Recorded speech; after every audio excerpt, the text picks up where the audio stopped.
Is it time for Apple to finally give the iPhone a major camera overhaul?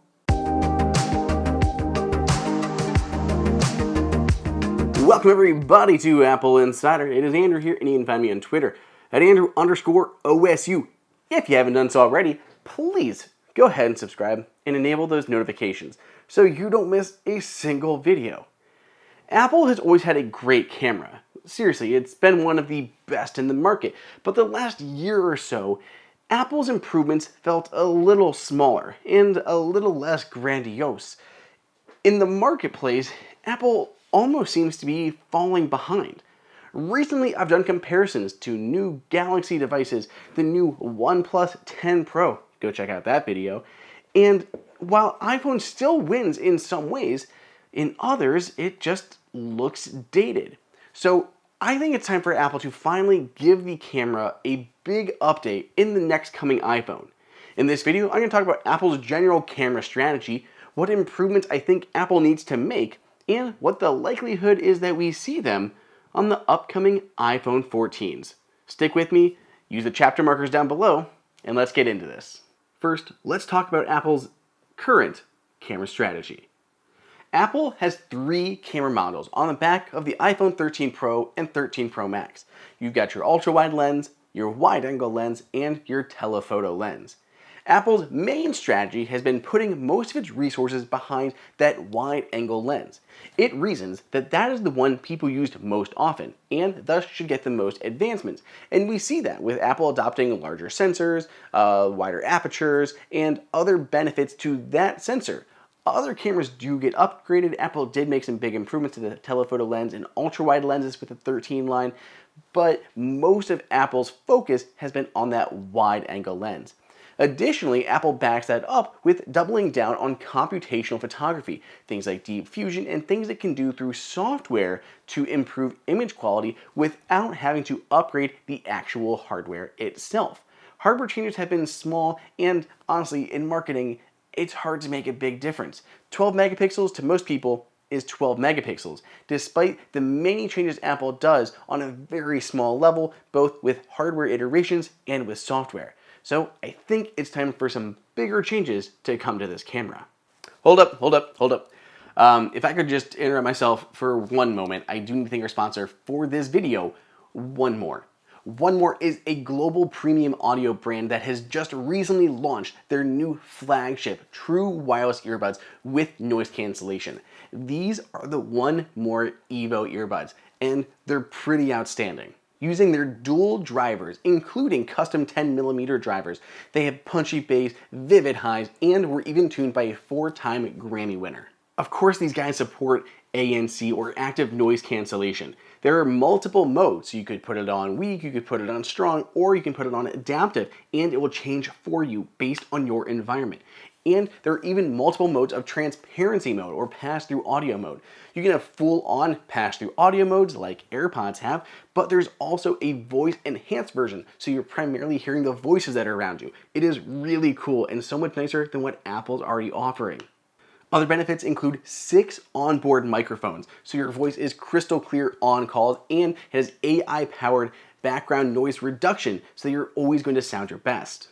By the way, another awesome feature is that if you have a device that supports LDAC, iPhones don't, but if you have another device that supports LDAC, you can get high-res wireless audio, which is something, again, Apple does not have in its AirPods line. If you want to grab a set of these One More Evo earbuds, and I'm serious, they feel so nice, so premium in the hand. If you want to grab a pair, there's a link down below in the description, plus a $30 discount code to celebrate the launch. Thank you again to One More for sponsoring this video. Now, let's go ahead and get back to our previously scheduled content. The first thing I think Apple needs to do is upgrade the wide-angle lens from 12 megapixels to 48 megapixels. It may seem like a large jump, but it's not as big of a jump as you may think. See, most camera manufacturers are already doing this on smartphones, just like this OnePlus 10 Pro that I was talking about. Samsung phones do this, and they do it by using something called pixel binning. Now, part of it's just a marketing ploy because 48 sounds a lot higher than 12, but they use pixel binning to combine multiple pixels together into a single super pixel. So your actual image size is going to be a 12 megapixel photo, the same as Apple's already been doing. So Apple has been resisting the urge to jump to 48 and instead improving the pixels on its existing sensors rather than jumping to 48 and then go to pixel binning. But there are benefits to it. By combining multiple of those pixels together, it has much better low light photography and can improve Apple's reliance on night mode. So by jumping to 48 megapixels and doing it well, I think it will have a substantial impact in how the camera can actually perform. That 48 megapixel sensor can also unlock other benefits for Apple. For example, it can now shoot 8K video with a larger sensor. That 12 megapixel sensor is more or less capped at that 4K resolution that Apple currently enables on its devices. By going to a larger sensor, we can finally unlock 8K video. And I know 8K is still not the norm and not many people have 8K TVs, but it is better to be ahead of the curve. Apple also keeps pushing the iPhone as a tool for actual filmmaking, and by unlocking a higher resolution, it can make it more of an actual choice for filmmakers. Beyond that, you can shoot an 8K video, but then be able to crop in and still not lose quality when exporting at 4K. So you can still get a better image at 4K when you shoot at 8K, especially if you need to zoom in a bit on your subject. The next area that I think Apple needs to improve on is its focus. Not focusing on the camera, but the actual camera's focus. I think Apple has had good camera focusing abilities. Its autofocus has improved over time, and Apple has created larger and faster focus pixels. But it still seems behind the competition, and I've read articles from new parents that were very excited to jump to recent iPhones, and they found themselves having a lot of blurry photos of toddlers. And something like that just concerns me. Apple should be able to increase this focusing further so autofocus is faster, as well as better object tracking, so that you don't have to keep tapping on the screen to change your focus. You should be able to change the focus as things are moving around much better than it is doing now. So faster focus pixels, as well as improved autofocus and object tracking and detection, would go a long way towards improving the camera quality. I've also been contemplating different camera modes. So with a lot of other smartphones, they come out with these really headline-grabbing features. You have the Pixel 3's night sight and the crazy zoom on some HTC phones and some Samsung phones, and in a lot of ways, they're just marketing ploys, right? They're not used all that often, but man, they do create great marketing videos and headlines and social media posts. Apple has been lacking that in recent years. Its last big addition may have been night mode or live photos, but it's been years behind. Apple has no big headline-grabbing, cool, trendy feature for the camera app. It's focusing on good photography, which is fantastic, but it feels like it needs something to make it exciting again. I genuinely do like the night sight mode of the Pixel 3. It's incredible to see some of these sky photos that it does. Do you use it often? Do I use it often? No. But when I do want to use it, it is really nice to have.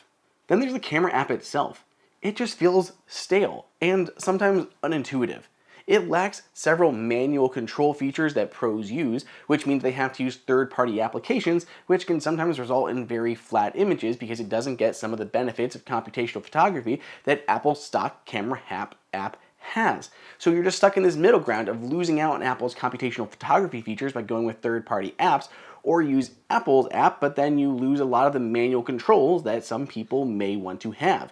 Apple needs to improve this stock photo app experience. Some things just seem weird and odd. Like, how are some people supposed to know what some of these icons mean? And when you rotate your phone from vertical to landscape, some of the words don't even change orientation. They're still going vertical, which just feels weird and un-Apple, that it's just not as polished. So I think Apple could do more to improve the experience using that stock camera app. That brings us to the likelihood that we see some of this in the future. And I'm talking in the near future, namely the iPhone 14 Pro and 14 Pro Max. We have heard this year that Apple actually will be upgrading the camera to a 48 megapixel sensor. Ming-Chi Kuo says that Apple will likely shoot in good lighting situations in full 48 megapixels. So you'll have these gorgeous large resolution photos. And when it drops into low light or poor lighting situations, it will use pixel binning to improve that low light performance, yielding 12 megapixel photos. And I think that's a great compromise. By doing that, you have great large resolution photos in good light, and you'll have fantastic low light photos without having to rely on night mode all that much. Night mode can be annoying when you're in the camera if you go to take a photo and you move because you thought it was just going to take a regular live photo, but instead it turned on dark mode or night mode and had to have a long exposure to capture the shot. And by that time, it's over, you missed it, it's too late, and your photo is blurry. By using pixel binning to improve low light performance and not have to use night mode as often, everyone is going to get better low light shots. The other thing that Quo said is that we will get 8K video support for many of the reasons that I outlined at the beginning of this video. As a filmmaker, I love that Apple is finally getting into 8K video, and I think it will go a long way, especially combined with Apple's other pro features like ProRes video support and the like. So I'm not sure we'll see everything that I hoped for in this video, but at least we might get some of those enhancements. Let me know what you think about Apple's camera experience down below in the comments or on Twitter at Andrew_OSU. What do you think of Apple's camera experience now, as well as what do you want to see in future iPhones? Do you want to see improved telephoto abilities, 48 megapixel wide and ultra wide shots? Let me know if you need to grab an iPhone. I've got links down below in the description. Thank you again to One More for sponsoring this video. Pick up a set of their Evo earbuds and get $30 off using that promo code. Otherwise, stay tuned. Get a lot more videos headed your way.